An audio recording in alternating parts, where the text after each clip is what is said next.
વિશ્વ વંદનીય પ્રમુખ સ્વામી મહારાજનું નામ યાદ આવે અને એક સૂત્ર યાદ આવે, બીજાના ભલામાં આપણું ભલું.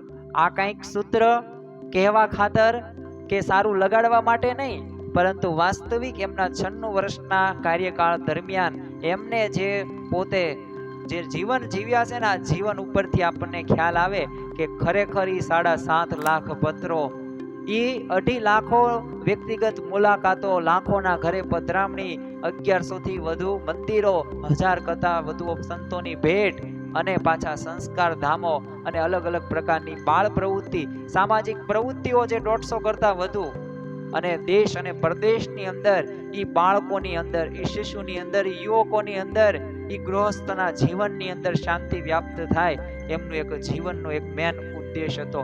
સાથે સાથે એક મોક્ષ માટે પણ એક આગળ વધી શકે તે એમનો મુખ્ય હેતુ હતો. આત્યંતિક કલ્યાણ થાય. ખરેખર તો એમના પ્રસંગો સાંભળીને આપણને ખ્યાલ આવે કે કેવા પ્રમુખ સ્વામી મહારાજ હતા, કેવું એમને જીવન જીવા હતા. તો ખરેખર એમને આ પારિવારિક એકતા માટેના એક 4 સોનેરી સૂત્રો આપ્યા હતા.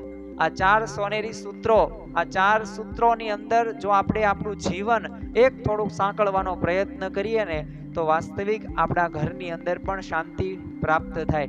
શતાબ્દી મહોત્સવ ઉપક્રમે પણ આપણા ઘરે ઘરે આ કેલેન્ડર આપવામાં આવેલા હતા, અને તેમણે 4 સૂત્રો કયા કીધા?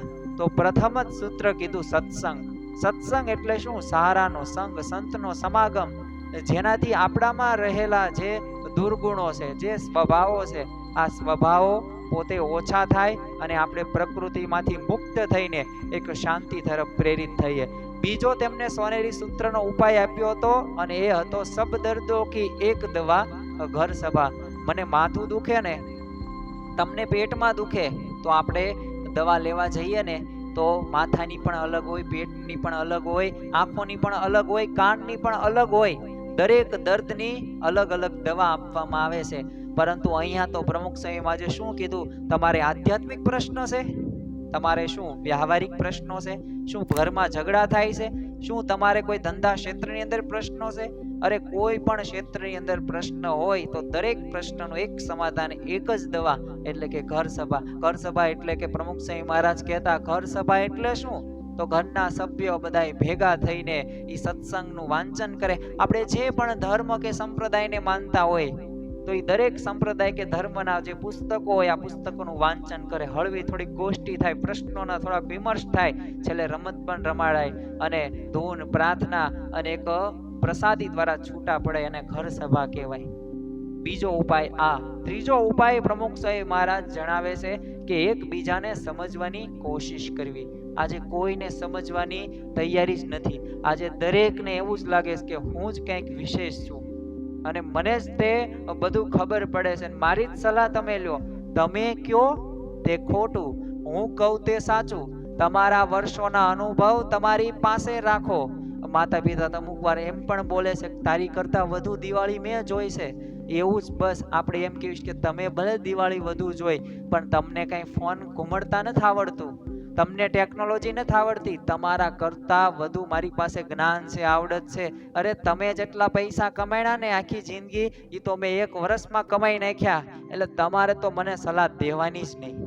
આ એકબીજાને સમજતા નથી ને. આજે પતિ હોય પત્ની નથી સમજતા, પત્ની હોય પતિ નથી સમજતા, ત્યારે જ પ્રશ્નો થાય છે ને. બાકી એકબીજાને સમજવાની જો કોશિશ કરીએ ને, તો પ્રશ્નો તો આવે, પણ પ્રશ્નનું સમાધાન પણ તરત આમ ફટાકે દઈને થઈ જાય.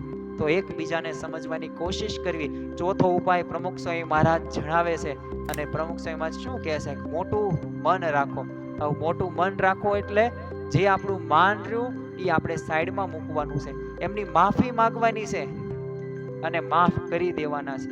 તો બસ આ જ તે મુખ્ય 4 સૂત્રો જો આપણે આપણા જીવનની અંદર અમલમાં લાવીએ ને, તો પારિવારિક એકતા થઈ શકે છે.